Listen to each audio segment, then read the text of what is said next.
Hello BYU Cougar fans, it's the editor one more time with a post-game podcast thoughts and analysis on the most recent game, that being Notre Dame, a very tough 17-14 loss. Very tough being that BYU could have won. We very well could have won this game and maybe even should have won. I think in the end it boils down to Notre Dame was the better team, and that's why they won. BYU needed to play a near perfect game to win, but we almost got it. Execution was the problem, especially in the second half. So I'll give a lot more on the execution in a write-up later today. But it was, BYU had the lead going into the fourth quarter, 14-10. And even after Notre Dame took the lead, the offense put together a good drive. Could have gotten really deep into Notre Dame territory if Nelson connects with Hoffman. That's one execution error. But even then, BYU kept moving the ball, but Notre Dame overpowered the offensive line there once we got close to the 30-yard line and pushed us back, and not even a desperate long field goal to try and tie the game was possible. So it was tough because you could see Notre Dame, they're bigger, they're stronger, and that was the game plan, to just wear the BYU defense down, especially after Tommy Rees threw that interception. Brian Kelly, Notre Dame's coach, knew he couldn't count on his quarterback to win the game, and so he took a chance. BYU's great against the run, but he figured he could just wear down the BYU defense with run after run after run, and it worked. There were a couple of missed tackles that allowed them to get a few more yards than they should have, and very, very near tackle that then turned into a 55-yard run instead of a loss of 1 on the play. But you could see it at the end of the game. Notre Dame was constantly getting 3 yards, 5 yards, 7 yards every run. And we couldn't stop them on that final drive with 6 minutes left. But it's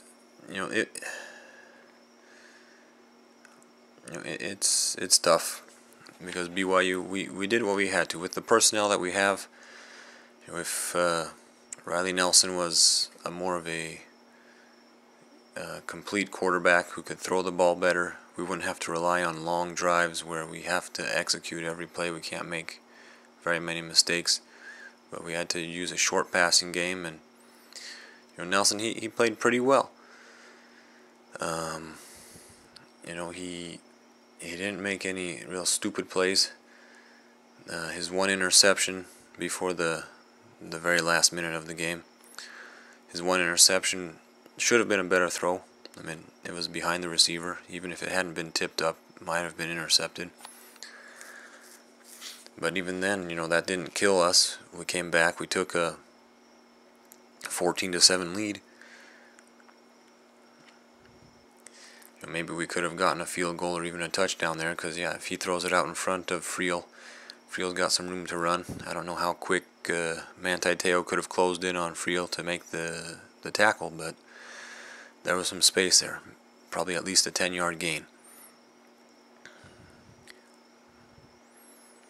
But Notre Dame was able to, on defense, they were able to dial up the pressure anytime they wanted to, it seemed like, with blitzes or just, being bigger and stronger, overpowering our offensive line. So that's really what I took away from the game. BYU tried really hard. They played a good game. It's just that Notre Dame was the better team. It was going to take, perfection to win, and BYU didn't play a perfect game.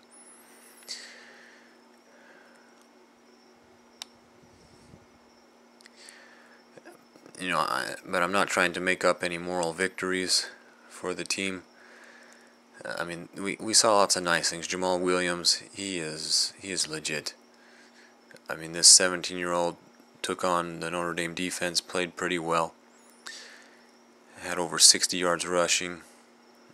He was over 40 yards receiving, so another 100-yard total offense game or all-purpose game for him.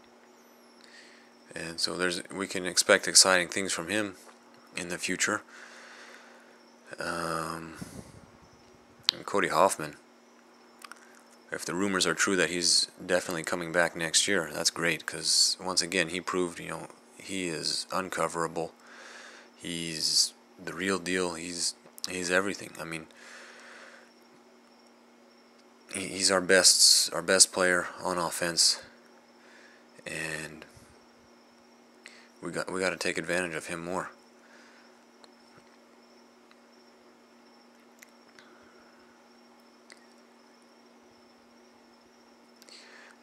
The kicking game again failed us. We missed a field goal. If we could have a decent kicking game, maybe this ends up an overtime game.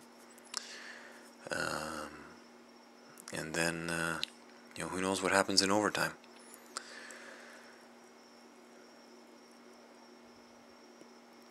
So,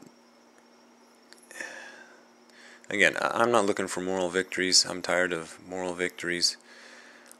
I mean, yeah, it was nice on national television to play so well against the number 5 team in the country, but nobody cares. Nobody really cares. Notre Dame, the headlines are Notre Dame survives. Notre Dame is still undefeated. Notre Dame is not, BYU is a quality team despite a 4-4 record. We're 4-4. We have another tough road game coming up, and it doesn't matter that it's 3 of our 4 losses are by 3 points or less. Nobody cares. It's not going to make much of a difference in the record books. We're going to look at this season as a 4-loss season. We're going to wonder what could have and maybe should have been. Instead of saying, well, that was the best 4-loss team in BYU history, we're going to be disappointed. This should have been maybe a 1-loss team, a 2-loss team at the worst. So it's tough for me. I'm trying not to be too negative because the team played well. We played a better team, but at the same time, it's tough. It's tough right now, sitting at 4-4. Always, hoping for more, hoping for better. Hoping that we can just make that one more play. We can, rise up to the occasion. But it's so few and far between with BYU these days. I mean, I can't say it happened more often with Lavelle Edwards teams. I was a fan back then, and I paid attention, but I haven't gone in and looked how closely, how long it was, how often, how frequently BYU upset top 10 teams, top 5 teams, top 25 teams when we're undefeated. When we're unranked. But it's just maybe it's just an accumulation of all these tough losses, where there's no pleasure in saying, well, BYU was 3 points away against the number 5 team. It all boils down to wins and losses now for me. The offensive line needs to get better. I thought maybe BYU would have borrowed some ideas from Oregon State with the max protection that they were using, because we knew Notre Dame had a tough defense, and they're physical and they could really bring the pressure. So I thought, why not use 7 in protection, 8 maybe sometimes, because we saw, with Cody Hoffman could get open on their inexperienced cornerback. So you set it up with Hoffman and Apo, put them on the slot on the same side of the field where they're the only two who go out, and run some sort of a crossing route, something where the defense has to choose. They don't know that only 2 guys are dropping into coverage, so they're going to be outnumbered it's a 2-for-1 game. So thought maybe that would have helped on some of those plays where Nelson got sacked. He got sacked several times. He had some nice runs that really helped us out, but he got sacked, and we need him not to get sacked. Those were drive killers. So, but I didn't see that from BYU. I thought they would use that. Would have been smart to do that, but didn't. Which again, makes it even tougher. What's going on with the coaches? Bronco Mendenhall noticed it. He said it several times in interviews, talking about how Oregon State was able to have so much time for their quarterback. Why didn't a light click saying, hey, we should do this too? So I'm not going to keep rambling on. It's the same old story, tough loss to a better team, but still a win was possible because BYU's a quality team. We got quality players, and if we play our best, we can do great things, but we don't play our best, and so we're not doing great things. So I'm still going to root BYU on for the Final Four. Should be probably 5 games, including a bowl game with this season, because there's some pretty putrid WAC teams coming up. We'll get to that bowl game. And again, go Cougars.